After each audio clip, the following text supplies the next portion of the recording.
Hello, everybody, and welcome back to the Snapshot, episode 87. I'm Brendan Patrick, joined always by Marvel Snap Phenom, Cam Best. Cam, your week in Marvel Snap, sir. Fairly good. I have enjoyed playing the game. I think the patch did a lot.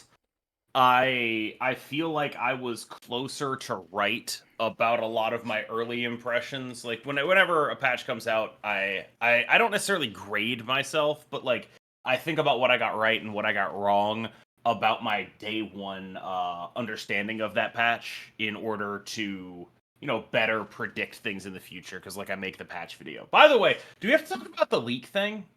Because the patch got leaked again, and as far as I am aware, it was not public knowledge in any way. Like it didn't come from any creator. Meaning Internally. that it came from like Second Dinner or like a localization team or something along those lines. And so what I did was I actually made my video for it based on the leak, right? I pre-recorded it based on the leaked information. And then my thought process was if I got any of this wrong, I would then be able to like just record a new video, right? But since I pre-recorded it based on the leak, when the actual patch came out and it was the same as the leak, I was able to have a video out. And then if the patch ended up being different, then I would have simply recorded very fast and had one out in like 30 minutes to an hour, right? So I always got to market first, but I think this is the thing is like that's bad for everyone who has a normal job. Like I it's a bad thing. Anyway, that was like a little bit of a sidetrack there. I realize I've I think gotten off that's I think topic that's to begin life, with. though, right? Like that would just be normal. Like Yeah. anything competitive is bad for people that have other responsibility. Like I mean, Right, but like the you whole just have an point of advantage. creators getting the patch notes ahead of time is that they were able to prep this content, right? Yeah. And so like when you create an environment that does not have that sort of relatively equalizing factor in it, what you do is reward first mover advantage dramatically more. Yeah. And I think that's probably a bad thing overall for the quality of content because it will stress people to get something out there first. Like what I did, right?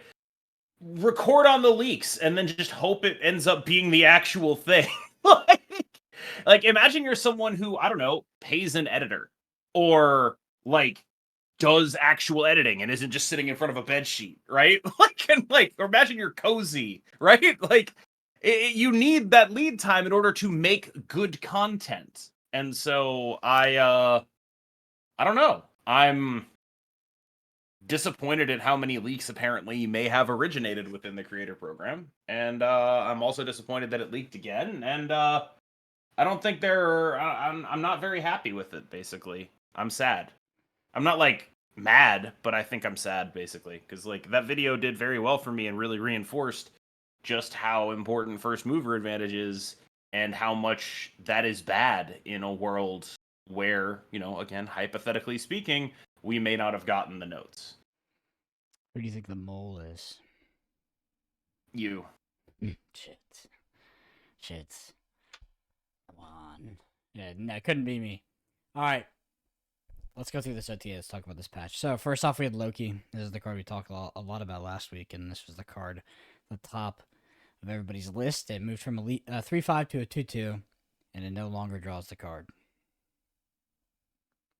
This is one of the ones where I'm going to pat myself on the back. So I was like, this feels like a really significant nerf to this card.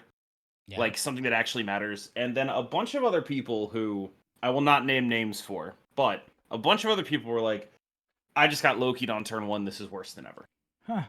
And I gotta tell you, like I'm becoming one of those like fuck your feelings guys because this card honestly kind of sucks now in RSM.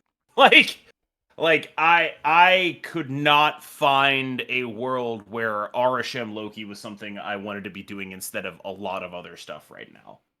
It lost effectively, and I know this is gonna sound weird. It lost 2 draws. Does that make sense?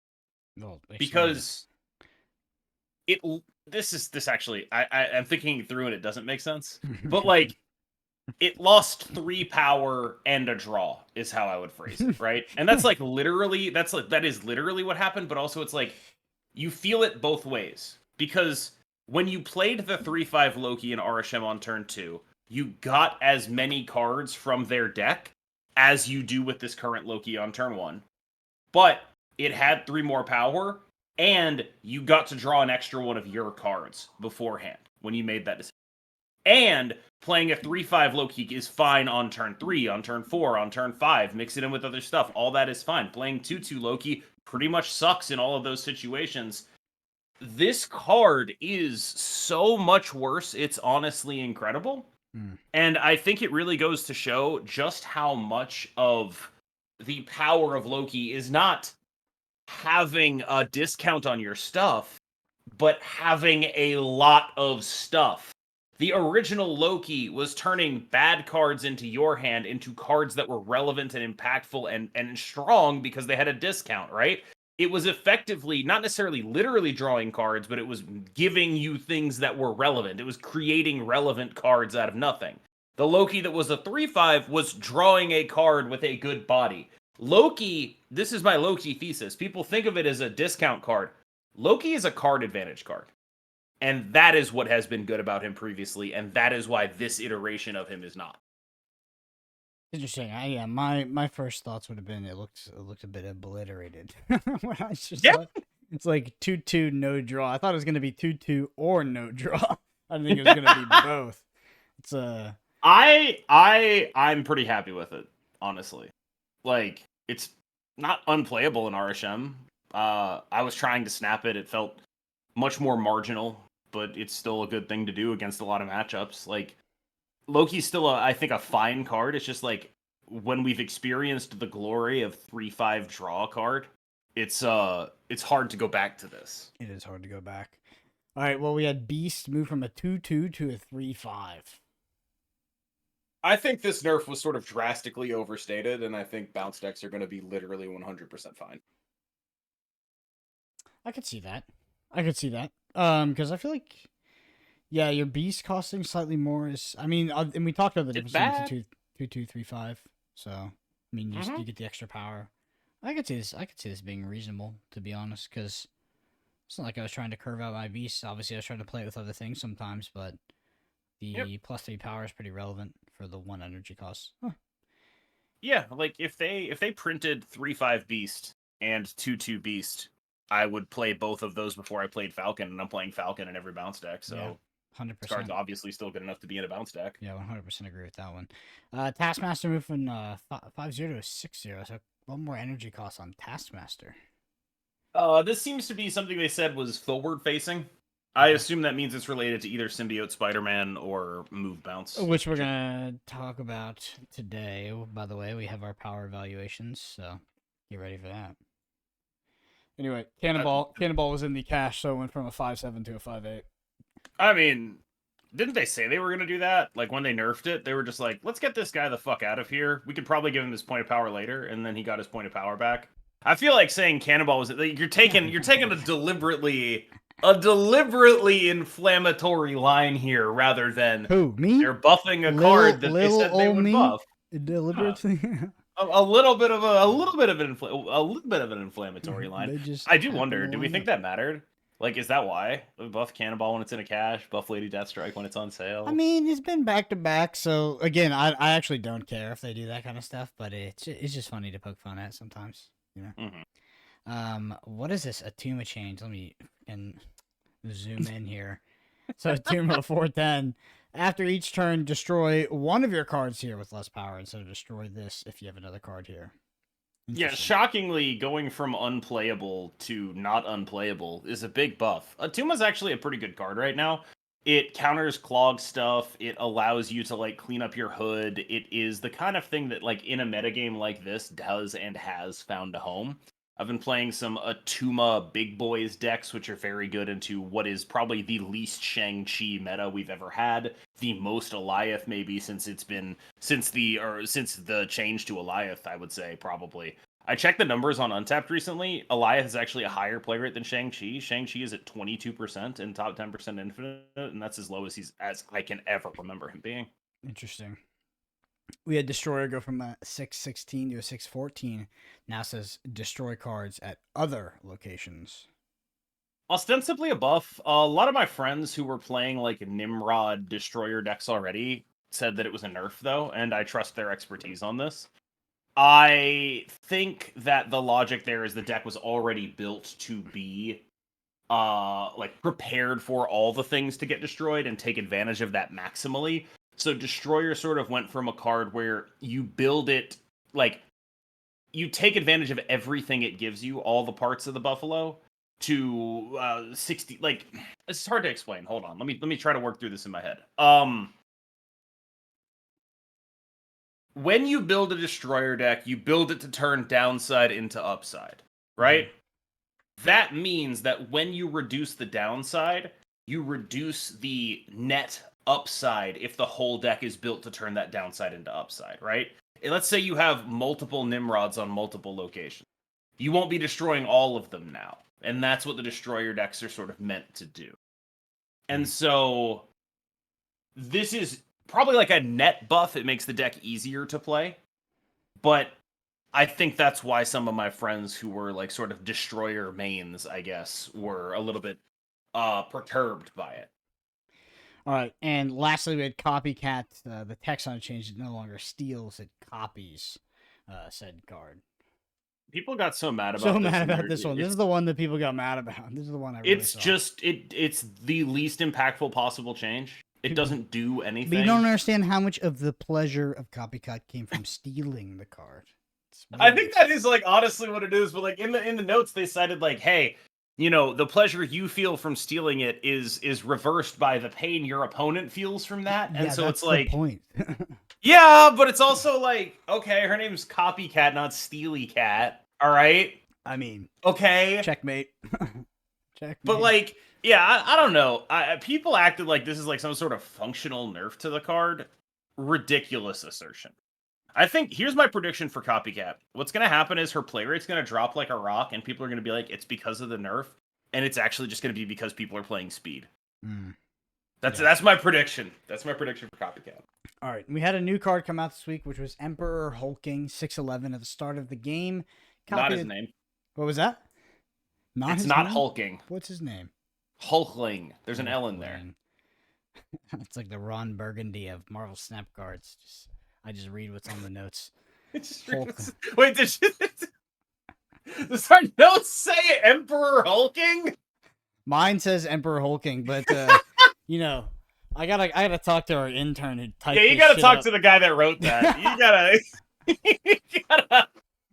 Worry not, Snapshot listeners. That person's fired. Yeah, that guy is out of here. Fuck that guy. I don't know how you could make that mistake. Hulkling. Ridiculous. 611. The start of the game, copy the text of a random 6-cost card. This card is not very good, and I don't really know how to feel about that, because it's like, okay, if they wanted to, they could have made this card really good. And I think this might be a design space issue, where it's like, if this card releases 613, it is probably better than the other 6 drops. And if it releases 611, it is probably worse. I feel like we had that conversation when during our power evaluations. Well, it wasn't even about the 13. I think we said like it's either going to suck or it's going to be the best 6 cost in the game. And I kind of wonder if that's like, I don't know, if the implication there is that there is just no way to make a card like that. When you make a card that is just so generic, there's not a build around for it. You sort of insist that it either be the best in slot or be unplayable because it is generic, right? There's nothing special that this guy does other than be big and be surprising. So he's got to be reliably good, right? And as is, he's not like reliably better than, say, Magneto. And so he doesn't really have a home because of that. Where like a card like Marvel Boy has a very defined role and home. He goes in a certain thing. And to look at like a version of a successful Hulkling, I think you look at Kate Bishop or Copycat, right? Where they released with very premium stats for their cost and very good and well-defined upsides. That's what it looks like when they make a good Hulkling. And so to the people who are complaining about Hulkling being bad, my question to you is, did you really want this card to be good? Did you really want there to be a new 6-cost best in slot that you had to buy? Is that really what you wanted? Yeah, it would have just been like absolute best in slot too. Like I don't Yes. think he wouldn't even been like competitive. Yeah. Like it 613, 614, best 6-drop period. Yeah. Right? And so I sort of wonder about this card because it's like I first of all, it's a great top-down Hulkling design. I love it. But like a lot of people were like, "Oh, you should make it a 5/9." Like that isn't busted. Like what are we talking about here? Like I don't know. I don't know. I don't know. I don't know. I don't know. I don't know. But I sort of feel like the more aggressively you cost this effect, the more likely it is to be a best in slot card. All right. Well, let's head into our Bend&Snap section, our listener question section. If you want to get a question read on next week's podcast, shoot us a comment on YouTube. First one's from Zach. On games feeling like chores. I also quit games when it just feels like all squeeze and no juice. My question then is, do you really make more money making people open the app more? There's no ads, so they're not banking on you just seeing cool So are they just banking on you seeing cool variants and buying gold? What are some other systems you've seen in other games that were good/fun daily quests? I have this relationship to daily quests in every game. I would rather spend money than do them. Yeah, me too. Like, my time is less valuable than my money. Or more valuable than my money. I don't know. Yeah. Not other way around. But, yeah. I do think they make money by getting people to open the game because you open the game and that giant play button is there and then you play and then maybe you win and you feel good or you lose and you feel like you need to get your rank back and then you start playing a lot more and like there's a reason I don't open the game on hot location days, right? Or because if I start playing, I'll keep playing and that's probably a bad thing. And I think Marvel Snap is very well designed such that when you open the app, you kind of want to play. You kind of like, oh, I already have it open. So when you ask whether this stuff works, I kind of think the answer is sort of obvious. Yeah, it very clearly works, or they wouldn't be doing it. They definitely make money off of that. I think it works well too. I don't even think it just works. Like they do that stuff at the shop now. You know, like oh, we're gonna split that thing to 3 times a day, so you just happen to meander over here to where you could spend money, and you're like, that doesn't affect me. I'm sure it affects plenty of people. I think. Next It's one. about Go ahead. the aggregate, right? I'd be shocked if these business practices did not optimize aggregate profit. Next one's from Z-Man. I feel like a specific challenge system could be an interesting topic or concept. Sorry, a specific card challenge system. Like each card has a list of long-term challenges to unlock borders or backgrounds, in a similar way to how you used to be able to unlock weapon skins in Call of Duty. I feel like what you're describing is character mastery. Yeah, for sure. I thought that character mastery nice. was a cool concept. Yeah. Yeah, because there's not a lot of I feel like in Marvel Snap, you know, outside of you could argue through the robust cosmetic choices that there's a level of identity in Marvel Snap when it comes to like, you know, feeling attached to your deck, showing it off, but I really feel like it's lacking for the most part because maybe that's because I play the better decks, so I'm constantly changing. I'm not just like playing that destroy deck that I've inked out with my gold borders, but I do feel like there's an aspect of sort of identity and personality that is lacking in the game when it comes to certain decks, which I tend to, I mean, Flesh and Blood is completely designed around that, like, and so it kind of like Commander is. So I've had that feeling in other games where it's like, oh, I really like this deck, like it feels like me, right? I've never got that in Snap outside of Bounce, you know, because just slamming points and having tech cards feels like me right there. Yeah, I do think that I am someone who I don't feel like I relate too hard to like too many characters in Marvel. I think if I had to pick one, it'd probably be like Moon Knight. I read the Jed McKay Moon Knight and I liked it.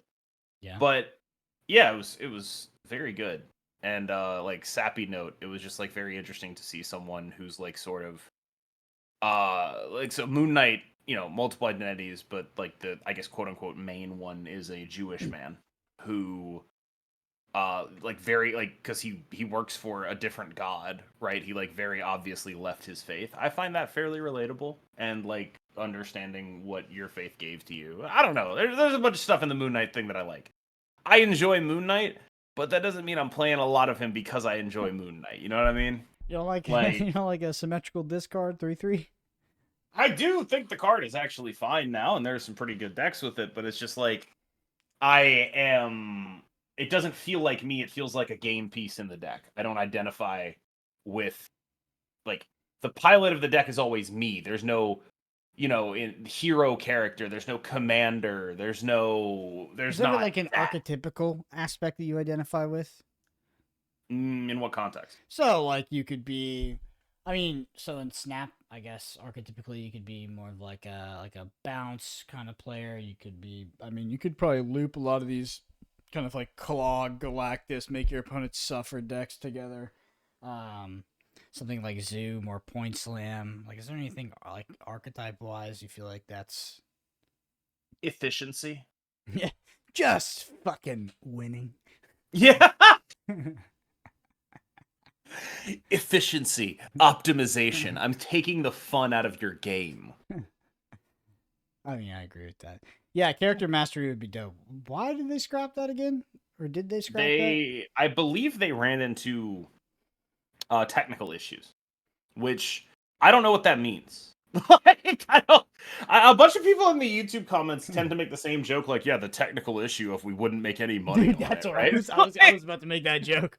We're not Yeah. gonna make any money. The technical issue of we're not making money. I personally don't believe that. I genuinely do think that, first of all, I'm fairly certain they could have figured out some ways to make money on it. I do not think that this was going to be the kind of thing that they weren't going to make money on. I think they were going to make some damn money on this. Would you like the 2x your speed of character mastery for the small price of $99.99? Yeah, I'm pretty damn sure they would have figured out some ways to make money on it. They're pretty good at that, right? So, like, the idea that this is just going to be like, here, have some stuff for free, like, that was never a thing. Come on now.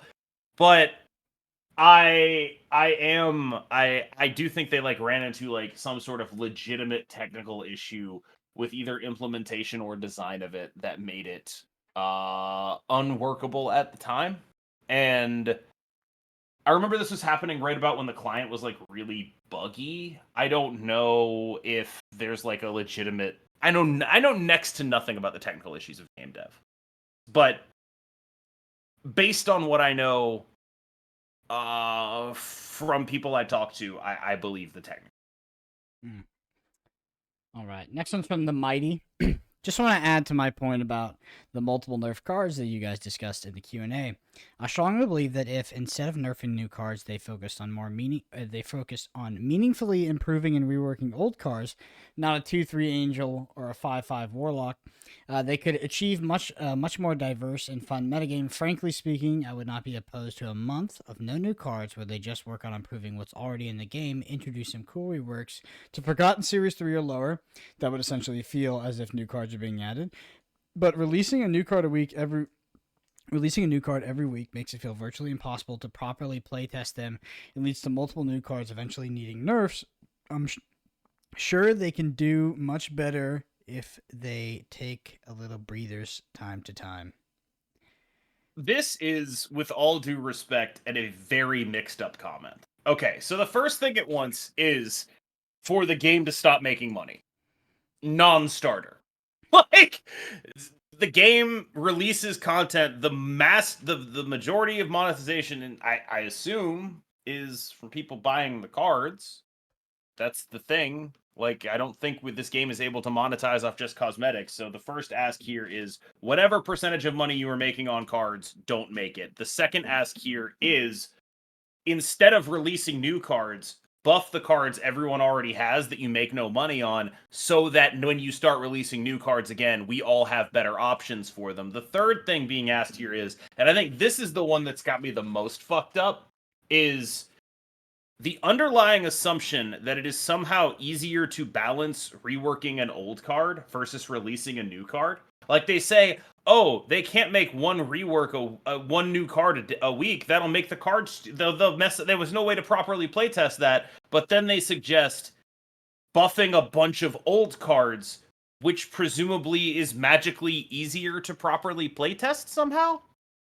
I think that there's also the assumption that the current system is somewhat unoptimized in the sense that cards release relatively powerful, or maybe they take some risks on power and they adjust them later.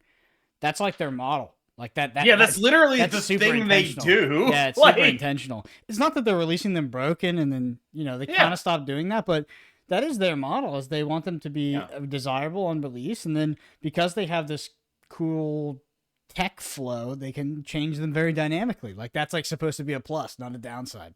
Right, and also like people act like these cards die every time someone changes them. Like, oh, I can't believe I spent these tokens on Copycat when it's the same card. I can't believe I spent these tokens on Thena when it's basically the same card. I can't believe like everyone always says, when's the last time they killed a card? Loki. No, okay. Kinda, right? Like, when's the last time they like you paid for a card and then they just killed it? It no longer did the thing. Yeah, not a while, a long time. A long time been a to while. where you could unironically say that, but now you can. Now you say it every time a card loses 1 power. Oh, Nocturne's dead. It is. Just because it's no longer the literal best in slot 3 drop, it's dead. Yeah. What's interesting to me though is like when we talk about any of these sort of the macro stuff when it comes to monetization, it just sounds like I understand it's a hard pitch when it's like, hey, make less money, but if the company's goal week to week, month to month, quarter to quarter, year to year is always to make more money, it feels like it pigeonholes their strategy in a bad way. Yeah, it does, but I don't feel think things like should always not be like.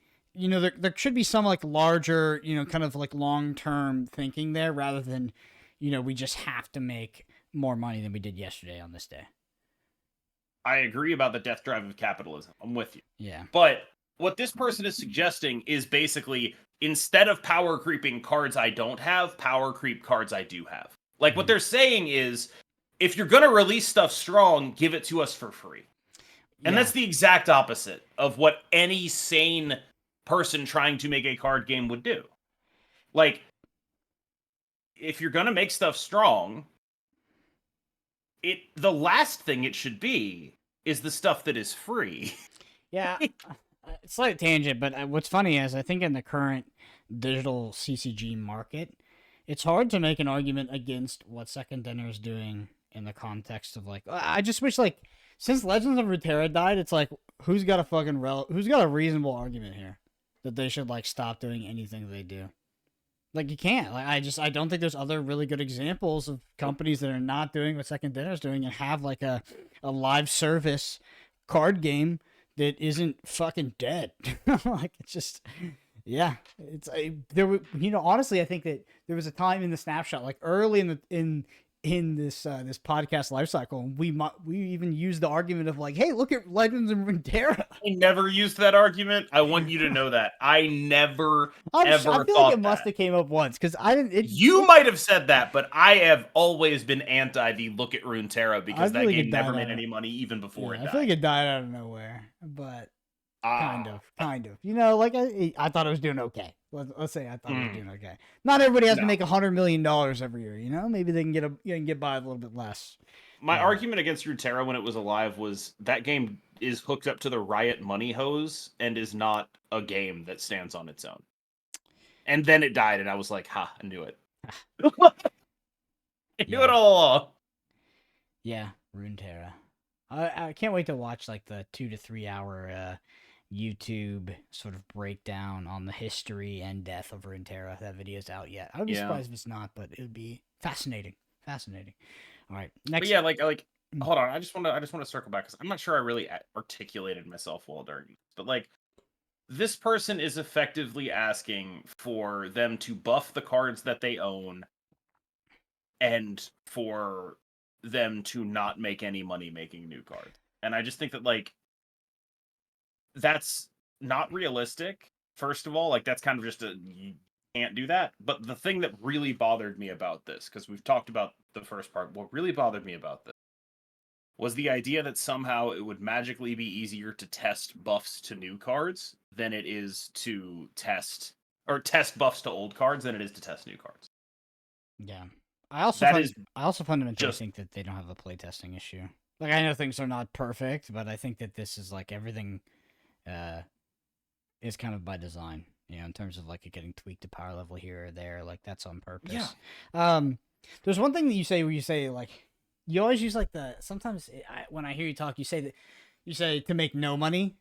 I wish we could like make less money in there, and like would that ever be an okay scenario? Because there is some wiggle room between current amount of money we're making and no money, and maybe they could flex a bit, but they're not going to. But yeah. I think if we're asking for them to flex a bit, this is not where I would ask them to flex a bit. Yeah, this is the. I would ask them to flex a bit in like reducing the cost of new cards or making the system more generous. I would not ask them to flex a bit by saying stop releasing the product and give us more stuff for free.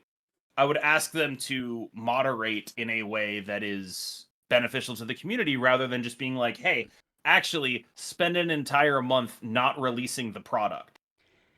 I saw a tangent. I saw a tweet talking about the amount of people that completed Deadpool's Diner, got the Cassandra Nova variant. Yeah, I saw that. It's like over 90,000, right? Yeah, 93K, I believe, got the variant. That's crazy. I might be out of touch, but even hearing that 93K people like engage with this game past like just flicked it open for 15 minutes or an hour here and there is very surprising to me. Like 250K got the card itself. It's crazy. I just have no concept for how many people actually play Marvel Snap. Seems like it's a lot. Yeah, it does. It does. Yeah, like it seems like it's a lot of people. Yeah, which is cool. I don't know. I should that number surprised me. I'll say that. I haven't really thought about it too much past that. Next one's from 9871.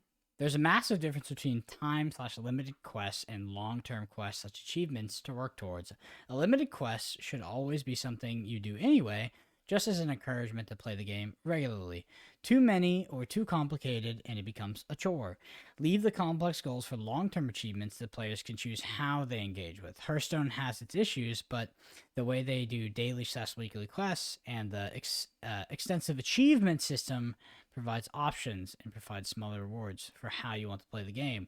The thing Marvel Snap has always been lacking for me personally, other than building your collection and getting cool splits, is there's no long-term goal for a casual player. Yeah, I think that's all actually an accurate and reasonable assessment. I don't like daily quests being restricting. I don't like it having to be like here's the thing though. They actually got this right with their actual quest system, which is basically just play the game and then you get it done. And then when they released the Alliance quests, they're all like crap. They're all like, play Juggernaut and Hulkbuster. In fucking what?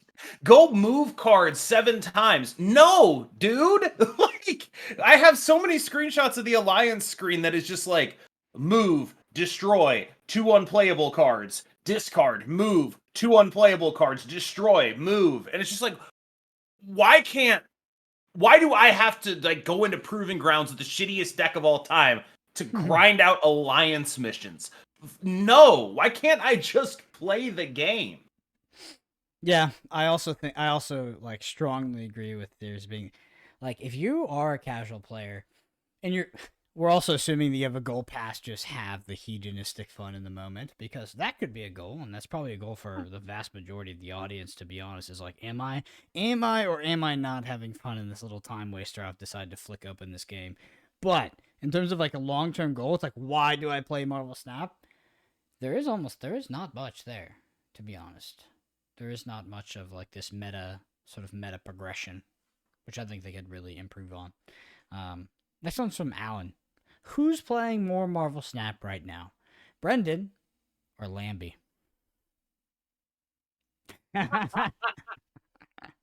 Oh man. That's fascinating. Gun to my head, over the last month, I think it's you. Over the last month, I would guess you.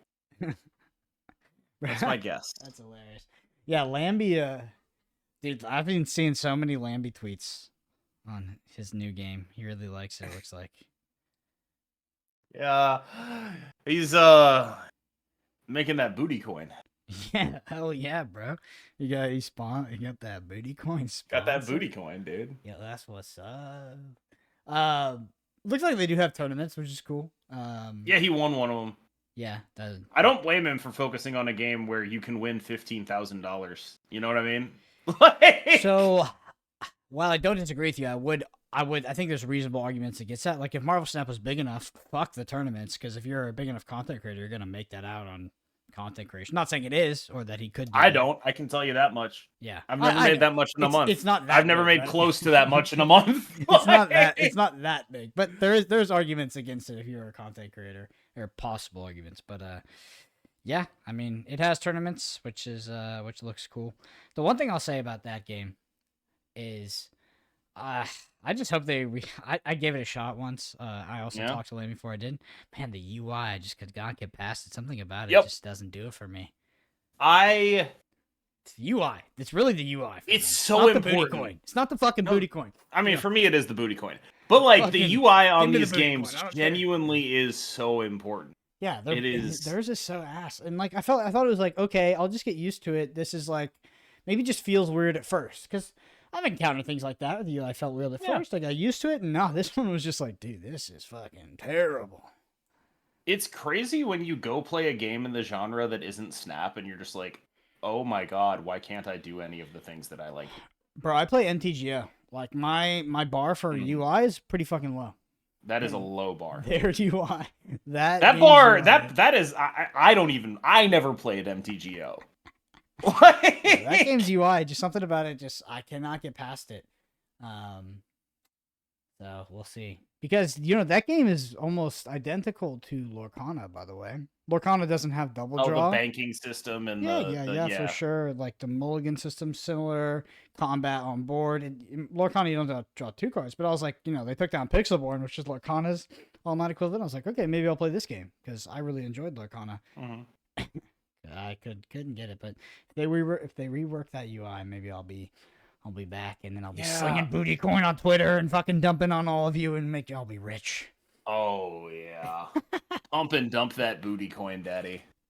Next one's from Lennon. Say Infinite is not easy for the majority of the free-to-play player base. Most of the casuals I know who used to play, in parentheses, they all quit, have never made Infinite. I made it twice since Black Panther season. Okay. Like, is this meant to correct me saying Infinite is easy? Because Well, I'm not gonna stop. I would double down and say it's fucking easy. And that's not even like a flex.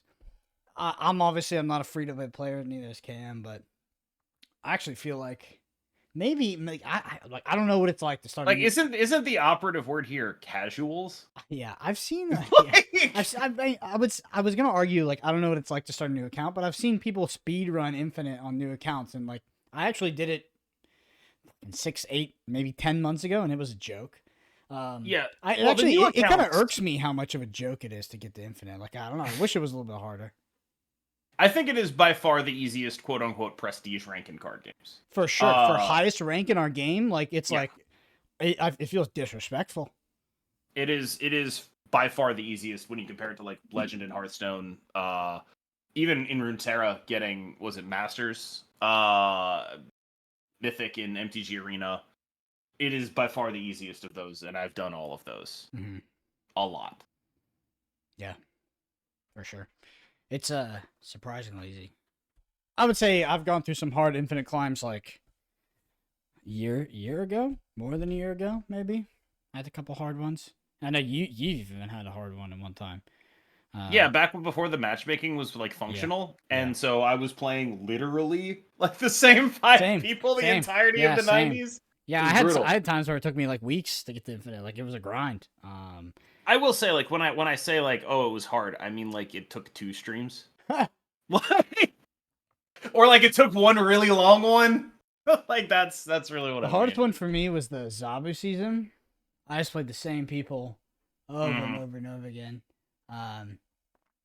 But also, I feel like I was fine at the game. Like I had already hit Infinite every time. Like, but I didn't really have the same experience I do now. Like when I went to play the LAN in person, preparing for that, and also playing Conquest to prepare for that. kind of changed my understanding of how to play the game, especially in regards to snapping. I think my issue when it was hard to get infinite was I did not understand how to snap over a long period and long set of games. That makes sense to me. Yeah. Yeah. All right, let's do some power evaluations. Hopefully that fucking intern didn't misspell any of these names. First one. Yeah. God, that intern. Jody, your question read on next week's podcast, by the way. You should just comment on YouTube. All right, first one here. Symbiote Spider-Man. 4/6. Activate. Merge your lowest cost card here with this. Copy its text like it just revealed. I have no read on how good this card is. Like I look at it and I'm like, this cannot possibly be bad. Because when I think about the numbers on this card, I can only come to the inescapable conclusion that this card is as strong as it can possibly be. And what I mean by that is if you put the number 3 instead of the number 4 on this card, you are 4xing a Shuri. So you obviously can't do that. So it has to be a 4. And then if you put the number 7 on this card, suddenly you're running into like, why are we letting them get a 4/7 that is absorbing man, right? Like, why are we letting that happen, right? So when I look at this card, I see a card that is exactly as strong as it can possibly be. And so I feel like it just kind of has to be good. Just going to run through some interactions. Black Panther, Symbiote Spider-Man, Arnim Zola is 56 power in 2 lanes. Okay. Symbiote Spider-Man Sage is just 2 Sage triggers, which is super fucked up. Yep. You have and this things... one starts at 4/6. So yes. Yeah, so it's like 4/6 plus 2 Sage triggers. Yeah. Just okay, you win. It busted. That wins that lane. You have it as second Shuri and Nimrod Shuri decks. 12 power Nimrod is very damn good. Yeah. Strong ass card. You have the ability to, in a Phoenix Force deck, either fuse it with Phoenix Force or fuse it with a multiple man. There are many things that this card can do that are kind of scary. Under the radar one, you're a Sandman deck. You fuse it with your Jeff or your Nocturne. That's just you want that anyway. You're a Sandman deck. You fuse it with your Doctor Doom and get 2 Doctor Dooms on the final turn of the game. Just a bunch of stuff. And so the question's going to be, is this card able to make it into non-combo decks, or is it just going to be doing combo stuff because that's the best way to do it? And if so, how do we get that combo deck output without putting in the combo deck input? How do we get the combo deck output while putting in the least effort? And so of those, like, Sage Symbiote Spider-Man stands out to me as like, I don't have to sacrifice anything to make that happen. Literally just put 2 good cards in my deck, and then sometimes I do this. Yeah. What do you think about the activate ability? Just like, no, in general, the concept, the game design. It's a B as opposed to an A.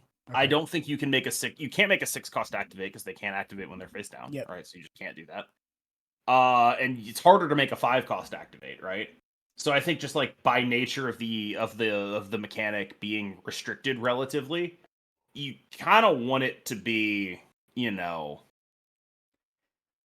1s, 2s, 3s, and 4s, right? Yeah. And that sort of makes it a B instead of an A. Like, there's less design space here than with ongoing and on reveal, obviously, because those are much more fundamental things to a card game. Game dynamic wise, what do you think about this like threat of activation? I know it already kind of exists on things like Jeff. Like Jeff is threat of activation move. So, but like outside of just moving something, we now have like threat of activation. If this was lower cost, it would kind of affect a larger portion of the game too. Yes, I think at 4/6, that's sort of the thing, right? Like threat of activation scales with how good the activate is, and so obviously, like if this card releases at like 3/4, it's like insanely busted because you just go like this into Shuri, activate it, and then suddenly you have a whatever power Red Skull, right? It's just, what is it? Was he currently 15? Is he 15 or 14? Whatever he is, it's times 4. Yeah, and then you play your 6 cost Taskmaster and just... Yeah, it's just like you very obviously can't make this guy at 3, so you have to make him at 4. And so you end up in this spot. All right. Silver Sable, 1/1.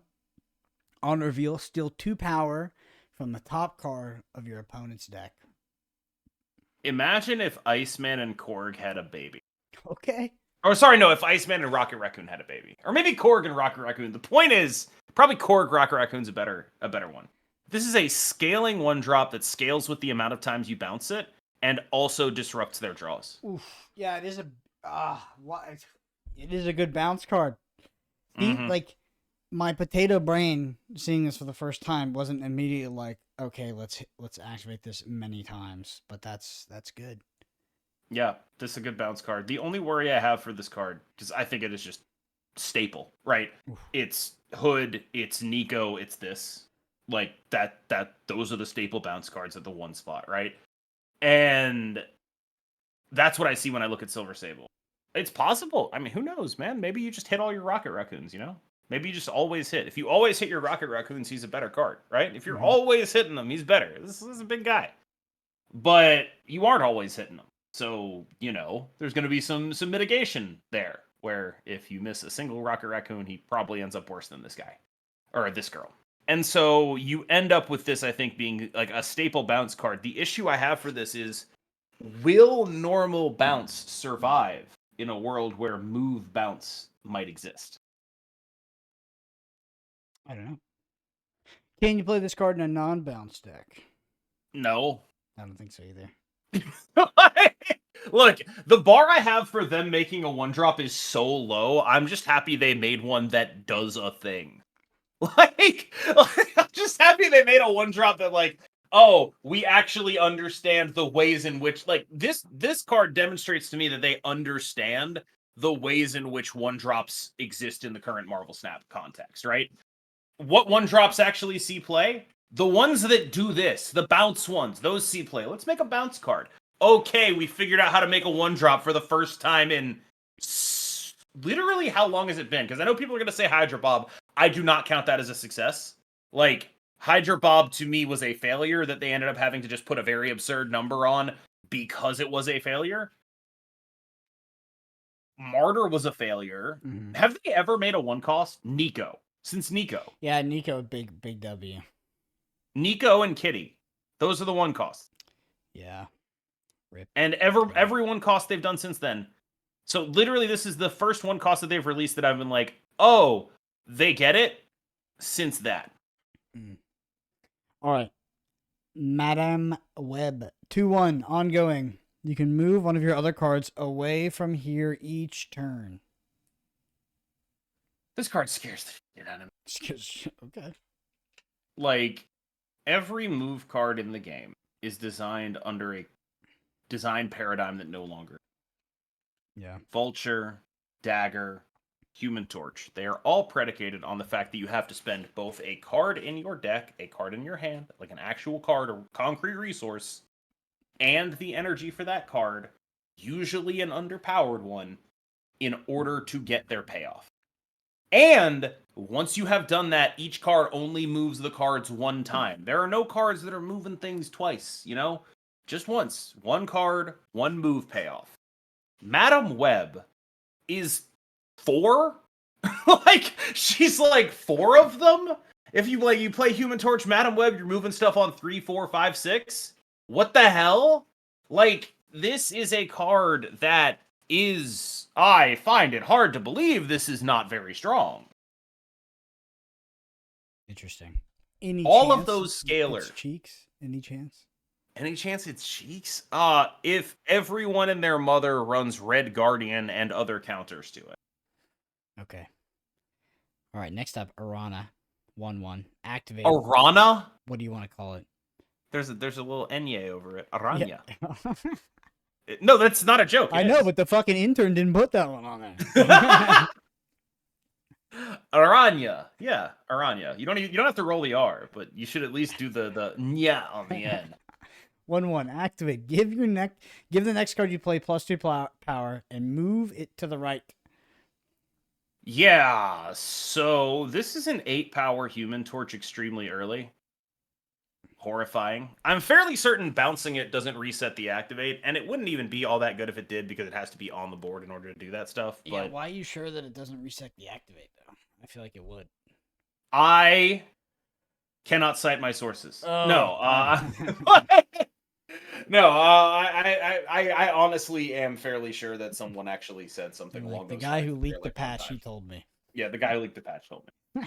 But yeah, I'm pretty sure we have it confirmed that bounce doesn't like let you reactivate activate. I think what we know is that activates are one time only. That is my understanding, and there's no way to like get around that. Yeah, but like in other games, that's I understand, but in other games, that is. But the also, case, but then you like people look bounce at this like it's like if you could bounce it, it would be good. But you don't get immediate payoff for bouncing it.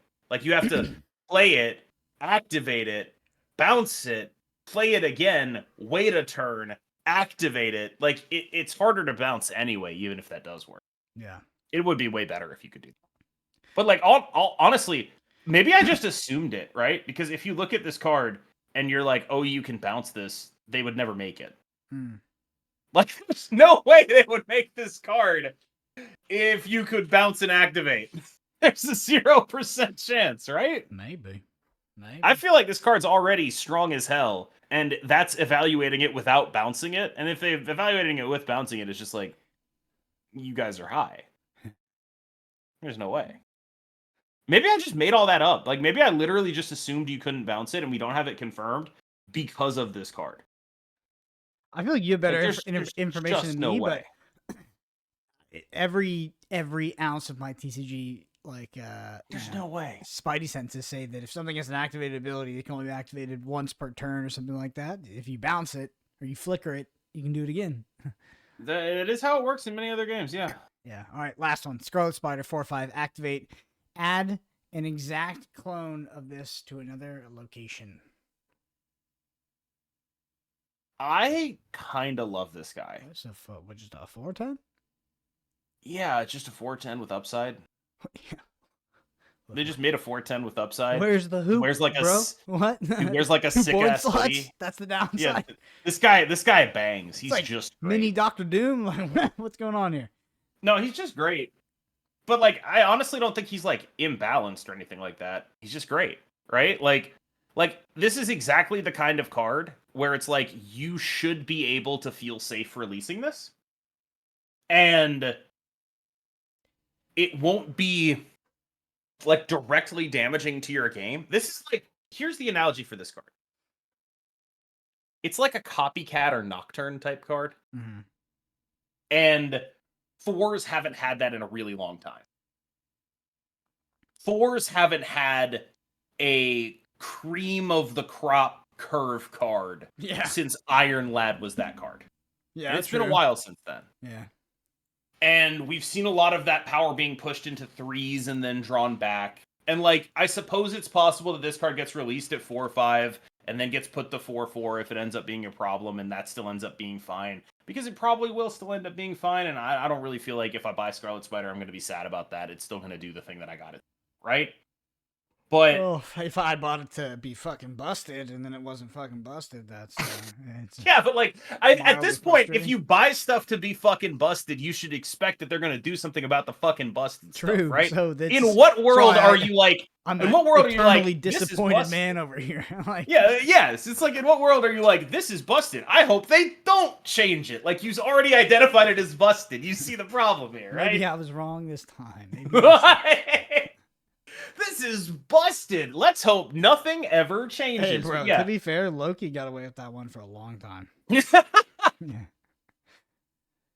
How long was Loki actually the best deck, do you think? It was a fucking, even if it wasn't, it was just a busted card for a long time. Sure. A busted card. Anyway. And much like Scarlet Spider, a 4/5, ergo QED Scarlet Spider busted. No, I'm a big fan of the aesthetics of Scarlet Spider. I'm gonna get that hoodie, and that's absolutely happening. Okay. But yeah, I think generally this card is just like, oh, that's generically strong, and you will never be sad for playing it unless we are in an extremely combo heavy or move bounce heavy. Card's just good. Yeah. How do you rate the releases overall for September? It depends very heavily on if we can meaningfully counter Madam Web and Aranya.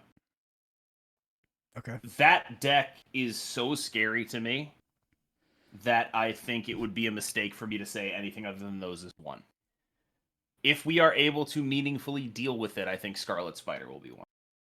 Because the way of meaningfully dealing with that is running tech cards alongside good points threats. Whether that be Sandman stuff or Invisible Woman Killmonger stuff or Ghost or whatever the fuck, that deck is gonna want a 4/10 in it. It's gonna want that.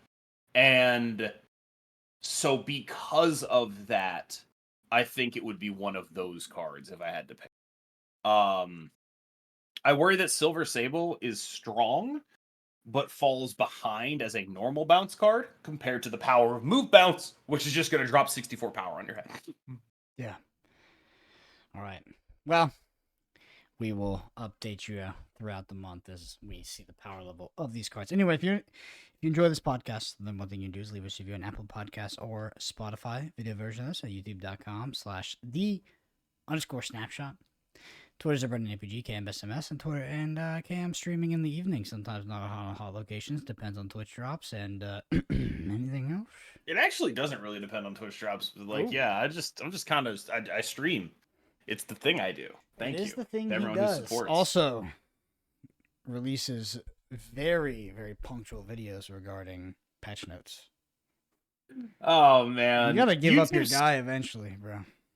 My what? Your guy, the guy who gives you the insider information, the one who told you about the activated abilities, who leaked the patch notes. Oh, the patch note leakers. Actually, we probably shouldn't give him any publicity. That's actually. I didn't know it was a real person. No, there is actually not someone is not leaking to me, but there is someone who leaks the notes. Like, and I don't think it's like worth following it, but like, yeah, basically what happens is anytime like a leak happens, it'll be like a tweet with like 2 likes, and then 50 people in my Discord will be like, at KMBest, have you seen this? Just hilarious. So yeah, I ended up having to make a video based on the leaked patch notes this time around, which is crazy. Anyway, they ended up being correct. I mean, I guess. I don't know. I don't like it. I don't like it at all. Well, thank y'all so much for listening. We'll see you next week.